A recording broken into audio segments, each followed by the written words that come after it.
Hey guys, welcome back to my channel KP ব্লগসে তোমাদের প্রত্যেককে স্বাগত জানাই।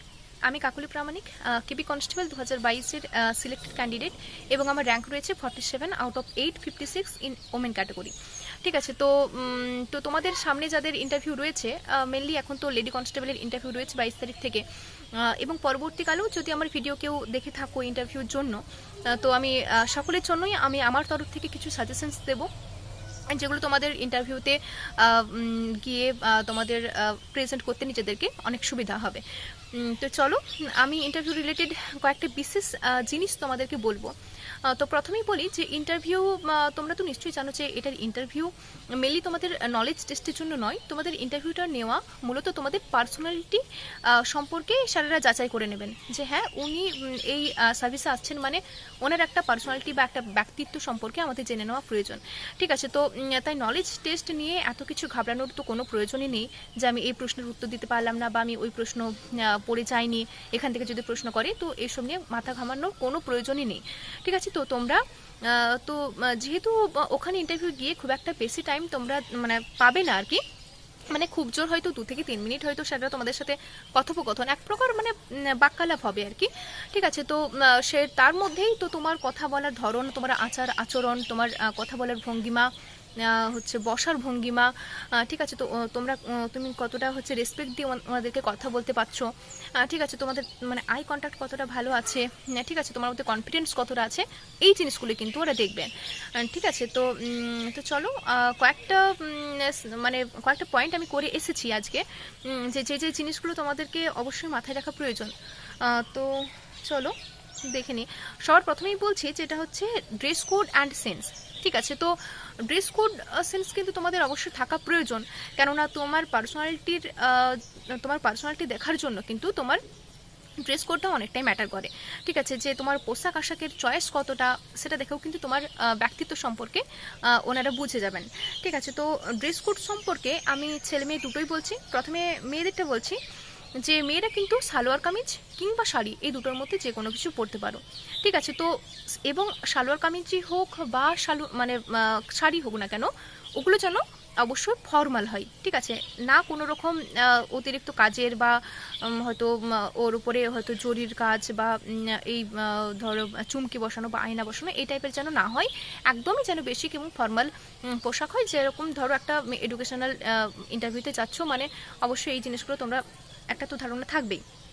ঠিক আছে, তো এবং মেয়েরা যদি শাড়ি পরে থাকো, তো অবশ্যই বলছি যে হয় তোমরা ফুল হাতা পরতে পারো ব্লাউজ, এবং না হলে তোমরা যেরকম 3/4 হয় বা গ্লাস হাতাও পরতে পারো, এবং খুব ছোটোটা তোমরা অ্যাভয়েড করে চলবে, বা এতটা পর্যন্ত হলেও কোনো অসুবিধার কিছু নেই, যেন দেখতে একটু মানে ভালো লাগে আর কি, সুশ্রী লাগে দেখতে, সেরকমটাই পড়ো। ঠিক আছে, আর এবার ছেলেদের ক্ষেত্রে বলি যে ছেলেরা কিন্তু সাদা বা হালকা নীল বা হালকা আকাশি এই টাইপের এবং এক কালারের চেষ্টা করো, যাতে এক কালারের হয় ড্রেসটা পরে যাওয়ার। ঠিক আছে, মানে যেন ওই ডরা কাটা বা হচ্ছে ছক কাটা সেই টাইপের যেন না হয়। ওকে, আর প্যান্ট অবশ্যই তোমরা জানো যে ব্ল্যাক কালারের ফর্মাল প্যান্ট কিন্তু তোমরা পরার চেষ্টা করো, এটা সব থেকে বেশি ভালো লাগে দেখতে আর কি।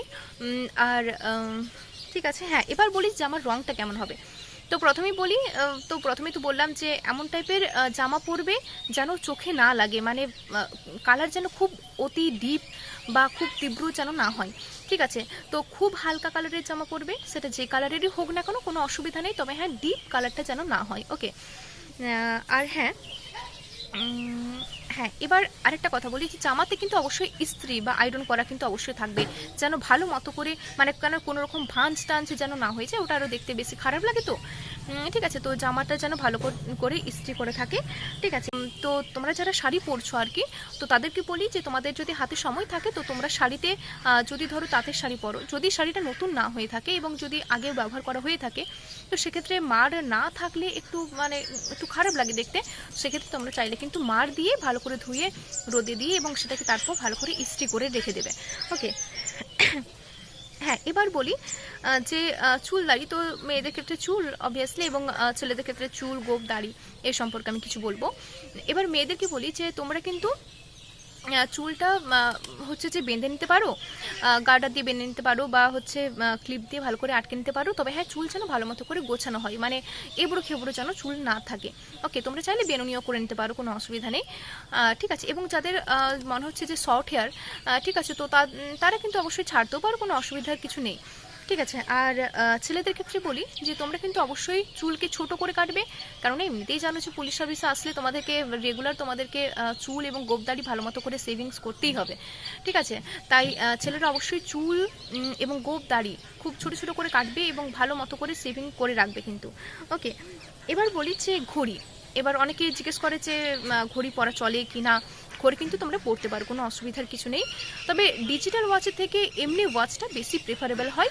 চাইলে তোমার ডিজিটাল ওয়াচও পড়তে পারো, যেহেতু ডিজিটাল ওয়াচে টাইমটা দেখা যায় না, তো ওই জন্য একটু কেমন একটা খারাপ লাগে দেখতে।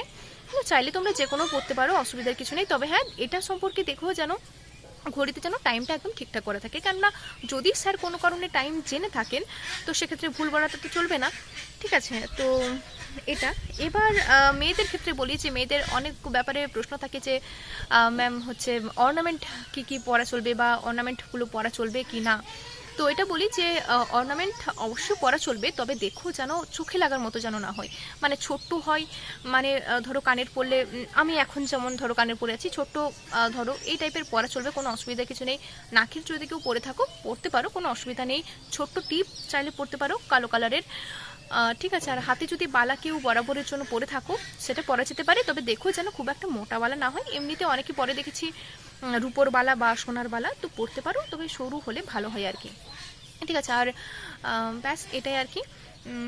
আর হ্যাঁ, আরেকটা কথা এবার হচ্ছে যে জুতো নিয়ে বলবো। ঠিক আছে, তো জুতোটা তোমরা চেষ্টা করো যাতে হিলযুক্ত জুতো যাতে না হয়, মানে ওখানে সাউন্ডলেস যাতে জুতোটা হয়। ওকে, কেননা হিল থাকলে কি হয়, রুমে প্রবেশ করার সময় অনেক সময় খড়খড় করে আওয়াজ হয়, তো এটা আর মানে খারাপ লাগে শুনতে আর কি। ঠিক আছে, তো তোমরা চেষ্টা করো, ছেলে এবং মেয়ে দুজনের ক্ষেত্রেই বলছি। ছেলেরা তো অবশ্যই ফর্মাল জামার সাথে ফর্মাল যে শ্যুগুলো হয় তো সেগুলো অবশ্যই পরবে। তবে হ্যাঁ, ওখানে দু টাইপের শ্যু পাওয়া যায়। একটা হচ্ছে যে উঁচু হিলওয়ালা, ওটা একদম ব্যবহার করো না, যে দেখবে যে একটু ফ্ল্যাট টাইপের বা অল্প হিল থাকলে কোনো অসুবিধা নেই। ঠিক আছে, এবং মেয়েদের ক্ষেত্রেও একই রকম বলছি যে জুতো মোটামুটি আঙুল ঢাকা হলে একটু বেশি ভালো হয় আর কি। ঠিক আছে, তো দেখো মানে খুব একটা বেশি ডিজাইন বা জুতোতে বিভিন্ন ধরনের সেই হিজিবিজি কাজ যেন না থাকে, একটু ফর্মাল যেন হয়। ঠিক আছে, এক কালারের হলে ভালো হয়, এবং যেরকম ফর্মাল শ্যুগুলো হয় সেগুলো চাইলে পরতে পারো। এবার এটার দিকে নজর রাখবে একটু যেন হিলটা বেশি না হয়, কেননা হিল বেশি থাকলে সাউন্ড একটু বেশি আসে। ওকে, এবার আমি বলবো যে রুমে প্রবেশ করে তোমরা কিভাবে স্যারদের দিকে আই কন্ট্যাক্ট করবে, বা কিভাবে স্যারদেরকে গ্রিট করবে। ওকে, তো সবার প্রথমেই বলি যে আমরা যখন ইন্টারভিউতে গেছিলাম, তো ইন্টারভিউ হলে কিন্তু 7 থেকে 8 জন করে ছিলই। ওকে, 7 জন তো থাকবেই, এবং আমি বলতে পারছি না, এবং অন্য কোথাও হয়তো 8 জনও ছিলেন, এরকমও শুনেছি। ঠিক আছে, তো রুমে ঢুকেই আমাদের যেরকম পুলিশ লাইনে ছিল ইন্টারভিউ, ঠিক আছে, তো ওখানে কিন্তু একদম সব থেকে বাম দিকে কিন্তু ম্যাডাম ছিলেন, তার পাশে একজন স্যার ছিলেন, এবং আমার সামনাসামনি অর্থাৎ মুখোমুখি 2 জন স্যার ছিলেন, এবং ডান দিকে আরও 3 জন স্যার ছিলেন। সব মিলিয়ে টোটাল 7 জন মতো স্যার ম্যাডাম ছিলেন। এবার মোটামুটি 6 জন ছিলেন স্যার এবং একজন ছিলেন ম্যাডাম, এবং ম্যাডাম একজন করে থাকেন। ওটা থাকেন এই কারণেই যাতে মেয়েরা কমফোর্ট ফিল করতে পারে। ওকে, তো তোমরা যে কিন্তু সবার প্রথমে ম্যাডামকেই কিন্তু গ্রিট করবে, অর্থাৎ ঢুকে যে গুড মর্নিং ম্যাম বা গুড আফটারনুন ম্যাম, এবং চাইলে কিন্তু নমস্কার ম্যামও বলতে পারো। আমি যদিও নমস্কার ম্যামই বলেছিলাম। ঠিক আছে, যে নমস্কার ম্যাম, এবং স্যারেদের দিকে একবারে তাকিয়ে বা দুবারে বলতে পারো, কোনো অসুবিধা নেই, যে নমস্কার স্যারস। এবার নমস্কার স্যারস বলে সবার দিকে মানে আই কন্ট্যাক্ট করে দিলে, সবার দিকে মোটামুটি চোখাচোখি করে নিলে আর কি। ঠিক আছে, হ্যাঁ, এবার হচ্ছে যে রুমে ঢুকে প্রথমে কিন্তু বসে যেও না। দেখবে অবশ্য স্যারেরা রুমে প্রবেশ করার পরেই অবশ্য রুমে প্রবেশ করার পরেই স্যারেরা বলে দেন যে বসো বা কিছু। ঠিক আছে, বা বসে পড়ুন। ঠিক আছে, তো স্যারেরা বলার পরেই কিন্তু তোমরা হচ্ছে রুমে বসবে। ঠিক আছে, তো এবার রুমে প্রবেশ করার সময় তো তোমরা অনেকে জানো যে হাতে হচ্ছে ফাইল নিয়ে গেলে ভালো লাগে দেখতে। ঠিক আছে, আমি যদিও ফাইল নিয়ে গেছিলাম, এবং হাতে আমার একটা পেনও ছিল। ঠিক আছে, তো সেটা আরও বেশি ফর্মাল ফিল হয় আর কি। ঠিক আছে, তো আমার হাতে হচ্ছে একটা ফাইল ছিল, এবং হচ্ছে যে একটা পেনও ছিল। এবার রুমে প্রবেশ করার সময় স্যারেরা যখন বলবেন যে বসে পড়ো, তো তোমরা কিন্তু গিয়ে বসে পড়লে। ঠিক আছে, এবং বসার পরে অবশ্যই থ্যাংক ইউ বলবে, অবশ্যই যে থ্যাংক ইউ স্যারস, এভাবে বললে। ঠিক আছে, তো এটা যেভাবে হলো। এবারে কিন্তু যখন প্রশ্ন করবে এটার দিকে অবশ্যই তোমরা খেয়াল রেখো যে আই কন্ট্যাক্ট যেন ঠিক করে হয়, ঠিক আছে। এবং আই কন্ট্যাক্ট এবার তোমরা বলবে যে কার দিকে আই কন্ট্যাক্ট করবো, সবার দিকে তাকাতে হবে নাকি, এই ধরনের কোনো ব্যাপার নেই। যে স্যার তোমাকে প্রশ্ন করবে বা যে ম্যাম প্রশ্ন করবেন তার দিকেই একমাত্র তাকাবে, আর অন্য কোনো দিকে তাকানোর কোনো প্রয়োজন নেই, ঠিক আছে। এবং সবসময় এটা দিকে খেয়াল রাখবে যেন তোমার মুখে হাসি অবশ্যই থাকে, মানে মুখে যেন কোনো রকম ভয় মানে ফুটে না ওঠে, তাহলে কিন্তু তোমার কনফিডেন্সের উপরে কিন্তু একটা প্রভাব পড়বে, ঠিক আছে। অলওয়েজ কনফিডেন্ট থাকবে, আর আগে থেকে কোনো রকম প্রি মাইন্ড সেট করে যেও না যে আমাকে এই ধরনের প্রশ্ন করলে কী করবো, এই ধরনের প্রশ্ন করলে কী করবো, তাহলে কি হবে না, তোমার কনফিডেন্স কমে যাবে এবং তুমি ঘাবড়ে যাবে, ঠিক আছে। একদম রিল্যাক্স মাইন্ডে এবং ফ্রি মাইন্ডে রুমে প্রবেশ করো, হচ্ছে যে, এবং রুমে প্রবেশ করার পর স্যার যেই প্রশ্নের প্রশ্ন করবেন সেগুলোই জাস্ট উত্তর দেবে, কোনো অসুবিধা নেই। এবং কোনো প্রশ্নের উত্তর যদি নাও জানা থাকে তাও কোনো ব্যাপার নয়, তুমি যদি 10টার মধ্যে 5টাও ভুল বলে আসো, ভুল নয়, তোমরা চেষ্টা করবে ভুল না বলার, মানে স্যার জানা নেই বা ধর তোমাদের কোনো প্রশ্নের উত্তর জানা নেই, তো তাও পাকামো করে বলতে গেলে যে হ্যাঁ স্যার এই সেই করে, অথচ ভুল বললে এটা কিন্তু খুব ব্যাড ইম্প্যাক্ট ফেলে, ঠিক আছে। তুমি কোনো প্রশ্নের অ্যান্সার জানো না তা নিয়ে কোনো সমস্যা নেই, তুমি একদম বলে দিতে পারো যে সরি স্যার আমার এই মুহূর্তে মনে পড়ছে না, যদি সত্যি সেই ব্যাপারে জেনে থাকো এবং সেই মুহূর্তে সত্যি মনে না পড়ে থাকে, তো তোমরা এটা বলতে পারো যে সরি স্যার আমার এই মুহূর্তে মনে পড়ছে না। বা যদি সেই ব্যাপারে একদমই কিছু না জানো তো একদমই ডিরেক্ট বলে দিবি যে সরি স্যার আমার এই ব্যাপারে জানা নেই, ঠিক আছে। তবে হ্যাঁ মুখে যেন হাসি থাকে, এই ব্যাপারটা বারবার বলছি যে তুমি যদি মানে না হাসো, তোমার মুখে যদি স্মাইল না থাকে, তো স্যাররা বুঝতে যাবেন যে তুমি মানে ঘাবড়ে যাচ্ছ আর কি, ঠিক আছে। তো ওখানে ঘাবড়ানোর তো কোনো প্রশ্নই চলবে না, ওকে।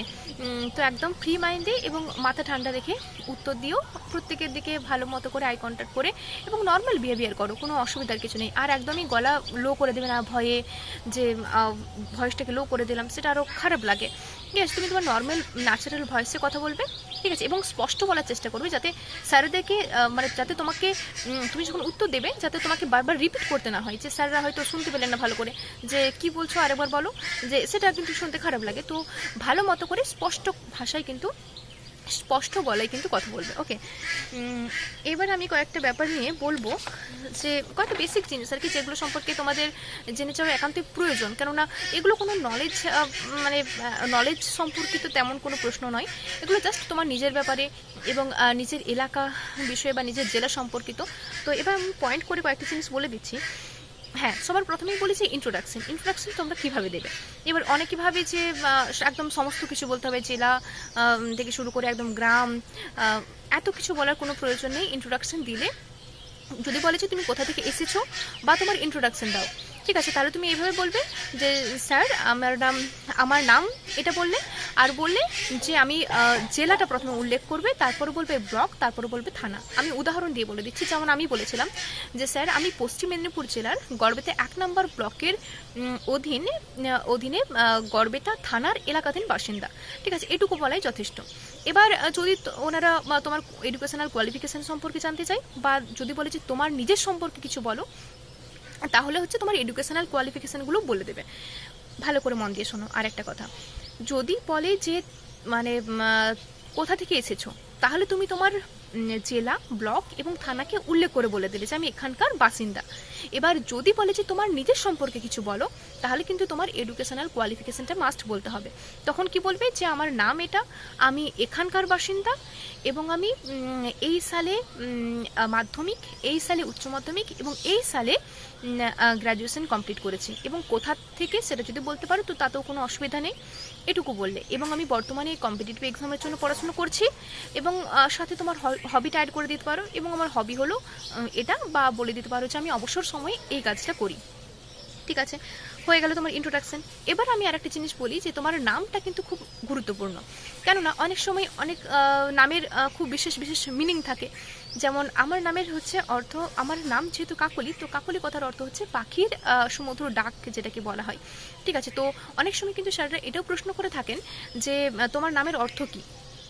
তোমার নামের অর্থ কিন্তু তোমার একান্তই জানা প্রয়োজন, কেননা তুমি যদি নিজের সম্পর্কে না জানো তাহলে এটা তোমার এক প্রকার ফল্ট বলা যায়, ঠিক আছে। তাহলে তোমার নিজের নামের অর্থ এবং সেই নামের যদি কোনো বিশেষ ব্যক্তিত্ব থেকে থাকেন তার সম্পর্কেও কিন্তু 2-4 লাইন একটু জেনে যেও, ঠিক আছে, এবার বলি যে হবিটা কিন্তু খুব ইম্পর্টেন্ট একটা জিনিস। ঠিক আছে, তো তোমার যদি কারো অনেকের ক্রিকেট খেলা হবি হতে পারে, ক্রিকেট খেলা দেখা হবি হতে পারে, কারোর গান শোনা হবি হতে পারে, আবার হয়তো কারো কবিতা লেখা হবি হতে পারে, যে কোনো কিছু হতে পারে, কোনো অসুবিধা নেই। যেটা সত্যি সেটাই বলো, খুব একটা মানে কাল্পনিক কিছু বলতে যেও না। ঠিক আছে, তো কেননা হবি সম্পর্কে 2-4 লাইন স্যার হয়তো চাইলে জানতেও পারেন, কেননা যেহেতু তোমার সেটা হবি এবং শখের জিনিস, তাই সেই সম্পর্কে তো তোমার 2-4 লাইন মানে জানাটা একান্তই প্রয়োজনীয়। ঠিক আছে, তো এটাই বলছি যে কারো যদি যে হবিটা বলবে সে সম্পর্কে অন্তত 2-4 লাইন অন্তত বেসিক জিনিসগুলো কিন্তু জেনে যেও। ঠিক আছে, যেমন আমি বলেছিলাম যে আমার হবি হচ্ছে রান্না করা। তো মেয়েরা যদি এই কথাটা বলো যে আমার রান্না করা হবি, তো রান্নার বেশি কিছু জিনিস, কী কী মশলাপাতি, বা অনেক সময় জিজ্ঞেস করে যে বিরিয়ানির কী কী মশলা লাগে বিরিয়ানিতে। ঠিক আছে, এই বেসিক জিনিসগুলো তোমরা জেনে যেও আর কি। ঠিক আছে, হ্যাঁ, এবার বলি যে সাবজেক্ট সম্পর্কিত। ঠিক আছে, এবার অনেকের কি হয় না, গ্র্যাজুয়েশনে কোনো বিশেষ সাবজেক্ট থাকে, মানে কোনো অনার্স সাবজেক্ট থাকে। এবার যাদের অনার্স সাবজেক্ট থাকে তাদেরকে কিন্তু অনার্স সাবজেক্ট নিয়ে প্রশ্ন করতে কিন্তু পারেন। তবে হ্যাঁ, সেটা কখনোই গ্র্যাজুয়েশন লেভেল বা মাস্টার ডিগ্রি লেভেল কখনোই হবে না, সেটা একদমই বেসিক লেভেল বা 10th লেভেল প্রশ্ন হবে। যেমন আমার হচ্ছে সাবজেক্ট হচ্ছে ম্যাথমেটিক্স, আমাকে যদিও ম্যাথমেটিক্স থেকে তেমন কিছু প্রশ্ন করেনি, কিন্তু আমি তাও মানে প্রিপেয়ার হয়ে গেছিলাম যে পিথাগোরাসের সূত্র বা বীজগাণিতিক বিভিন্ন সূত্র, এবং হচ্ছে যে এই টাইপের আর কি সূত্র টুত্র কয়েকটা জিনিস এইভাবেই মানে মনে রেখে গেছিলাম যে কোনগুলো মৌলিক সংখ্যা, কোনগুলো যৌগিক সংখ্যা, এই টাইপের জিনিসগুলো তোমরা বেসিক জিনিসগুলো জেনেছো, যার যেরকম সাবজেক্ট সেই অনুযায়ী জেনে যেও। এবার বলি যে জেলা কিন্তু খুব গুরুত্বপূর্ণ একটা বিষয়। ঠিক আছে, তুমি যে জেলায় বাস করো সেই জেলার হচ্ছে 3 টাইপের গুরুত্ব থেকে থাকে। এক হচ্ছে ভৌগোলিক গুরুত্ব, আরেকটা হচ্ছে ঐতিহাসিক গুরুত্ব, আরেকটা হচ্ছে প্রশাসনিক গুরুত্ব। ঠিক আছে, তো 3টা বললাম, একটা হচ্ছে ভৌগোলিক, ঐতিহাসিক, আর একটা হচ্ছে প্রশাসনিক। এবার ভৌগোলিক গুরুত্বের মধ্যে কী কী রয়েছে না, নদী রয়েছে, সেতু রয়েছে, পাহাড়, চতুর্সীমা, প্রধান ফসল, দর্শনীয় স্থান, বন্দর, এই জিনিসগুলো। মানে কোনো জেলার কোনো বিশেষ কোনো গুরুত্ব থাকতে পারে, মানে সেই জেলায় হয়তো কোনো নদী থাকতে পারে। ঠিক আছে, সেই নদী থেকে কখনো প্রশ্ন করতে পারে, কোনো বিশেষ কোনো বিমানবন্দর থাকতে পারে। ঠিক আছে, বা কোনো উল্লেখযোগ্য কোনো পাহাড় থাকতে পারে। ঠিক আছে, তো সেই সম্পর্ক মানে সেই বিষয়গুলো নিয়ে কিন্তু তোমাদের জেনে যাওয়া উচিত। ঠিক আছে, দ্বিতীয় হচ্ছে ঐতিহাসিক গুরুত্ব, মানে তোমার জেলায় অবস্থিত মানে ঐতিহাসিক গুরুত্ব রয়েছে এমন কোনো মানে বিশেষ ব্যক্তিত্ব, ঐতিহাসিক গুরুত্ব আছে এমন কোনো বিশেষ ব্যক্তিত্ব, কোনো মনীষী বা হচ্ছে যে মন্দির মসজিদ হতে পারে। ঠিক আছে, বা বিশেষ কোনো ঐতিহাসিক গুরুত্বপূর্ণ কোনো স্থান হতে পারে। ঠিক আছে, এবং 3 যেটা হচ্ছে প্রশাসনিক। তো প্রশাসনিক গুরুত্বের মধ্যে কিন্তু কয়েকটি বিশেষ জিনিস রয়েছে, যেমন হচ্ছে তোমার কিন্তু তোমার নিজের জেলার ব্লক সংখ্যা, মহকুমা সংখ্যা, এগুলো জেনে যাওয়া প্রয়োজন। আর কয়েকজন বিশেষ ব্যক্তির নাম বলবো, যেগুলো তোমরা কিন্তু জেনে ভালো করে কিন্তু মনে রেখে অন্তত যাবে। ঠিক আছে, যেমন হচ্ছে তোমার জেলার হচ্ছে এসপির নাম, জেলার হচ্ছে ডিস্ট্রিক্ট ম্যাজিস্ট্রেটের নাম। ঠিক আছে, তারপর হচ্ছে তোমার ব্লকের যে বিডিও রয়েছেন তার নাম, তোমার স্থানীয় এমএলএ এবং এমপির নাম, এবং তোমার জেলা থেকে যদি কোনো মন্ত্রী থেকে থাকেন তার সম্পর্কে কিছু হলেও জেনে যেতে হবে। ঠিক আছে, তো এই জিনিসগুলো তো আজকে আমি এতটুকুই বলছি। ঠিক আছে, তো একটা ভিডিওতে যেহেতু এর থেকে বেশি বলা যাবে না, তো মোটামুটি তোমরা এই জিনিসগুলো কিন্তু রেডি করে ভালো করে যেও। ঠিক আছে, তবে হ্যাঁ, আরেকটা যেটা শেষে আমি একটাই ভালো করে বলে দেবো উল্লেখযোগ্য কথা, যেটা হচ্ছে কি না, তোমাদের আই কন্ট্যাক্ট উইথ স্মাইল, এই জিনিসটা কিন্তু ইন্টারভিউর সব থেকে একটা গুরুত্বপূর্ণ বিষয়। তো তোমরা কিন্তু স্যারেদের সাথে যখন কথা বলবে অবশ্যই আই কন্ট্যাক্ট ভালো করে কিন্তু করবে, মানে স্যারেদের সাথে যেন চোখে চোখ রেখে কথা বলো। ঠিক আছে, তো একদমই মানে মাথা মানে ওপর দিকে তাকিয়ে বা নিচের দিকে তাকিয়ে একদমই কথা বলবে না। ঠিক আছে, আরেকটা কথা বলি যে অনেকের খুব ব্যাড হ্যাবিট থাকে এই হাত তুলে কথা বলা, যেমন আমারও রয়েছে যদিও, কিন্তু আমি ইন্টারভিউতে এই মানে এগুলো করিনি। ঠিক আছে, ইন্টারভিউতে অবশ্যই এই জিনিসটা কিন্তু মাথায় রাখতে হবে, কেননা ওখানে কিন্তু একজন মনোবিদ বা মানে মন বিশেষজ্ঞও কিন্তু থাকবেন, যিনি কিন্তু তোমার পুরো একদম বডি ল্যাঙ্গুয়েজকে কিন্তু ফলো করবেন। ঠিক আছে, তো তুমি যেভাবে কথা বলছো, তো তিনি হয়তো কোনো প্রশ্ন করছেন না, কিন্তু তোমার একদম পুরো বডি ল্যাঙ্গুয়েজ, তুমি কীভাবে তুমি হাত নাড়াচ্ছ কিনা বা কথা বলার ভঙ্গিমা, তোমার আই কন্ট্যাক্ট, সমস্ত কিছু কিন্তু একজন ফলো করবেন। তো এটা কিন্তু তোমার পার্সোনালিটির ওপর অনেকটা ইম্প্যাক্ট ফেলে। ঠিক আছে, তো এই বিষয়ে অবশ্যই মাথায় রেখো। তোমরা কিন্তু যেভাবে ধরো বসলে ভালো করে স্ট্রেট হয়ে, এবার হাতের উপর হাত রেখে বা চাইলে দুটো হাতকে এইভাবে মানে রেখে কিন্তু তোমরা বসে তারপর কিন্তু কথা বলতে পারো। ওকে, তো ইন্টারভিউ রিলেটেড আমার যে সাজেশনগুলো দেওয়ার ছিল তো এগুলো তোমাদেরকে দিয়ে দিলাম। তো তোমরা চেষ্টা করো যে আমি যেভাবে বললাম সেগুলো তোমরা ফলো করার চেষ্টা করো, অবশ্যই নিশ্চয়ই ফল পাবে তোমরা। ঠিক আছে, তো যাদের লেডি কনস্টেবলের ইন্টারভিউ রয়েছে তাদের জন্য আমার তরফ থেকে অল দ্য বেস্ট রইল, বেস্ট উইশেস রইল। তোমরা অবশ্যই খুব ভালো করে ইন্টারভিউ দাও, কেননা ইন্টারভিউর নাম্বারটাও অনেক সময় ভ্যারি করে। যাদের মেন্সের নাম্বার একটু কম থাকে তো তারা কিন্তু চাইলে ইন্টারভিউতে ভালো মানে মার্কস তুলে কিন্তু একটা ভালো নাম্বার কিন্তু নিয়ে নিতে পারে। তাই ইন্টারভিউর নাম্বারটা কিন্তু অনেকটা ভ্যারি করবে।